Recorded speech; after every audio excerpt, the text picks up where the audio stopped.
எடப்பாடி பழனிசாமி திரும்ப திரும்ப சொல்லிட்டே வர்றது booth committee booth committee booth committee என்பதுதான்.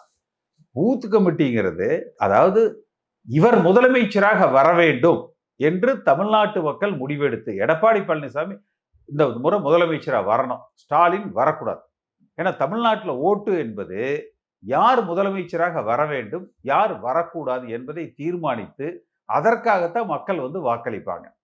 அப்ப எடப்பாடி பழனிசாமி மீண்டும் முதலமைச்சராக வர வேண்டும் என்று நினைப்பவர்கள் குறைவு. ஆனா திமுக மீது கடுமையான அதிருப்தி இருக்கு. அப்ப அதிமுக ஆள வேண்டும் என்கிற ஆர்வம் மக்களிடத்துல இருக்கு. இவர் அதை அதிமுகவான ஆதரவான வாக்கு வங்கியை இவர் வளர்த்தால் பூத் கமிட்டியில் இருக்கிறவங்க அந்த வாக்குகளை கொண்டு சேகரிக்கலாம்.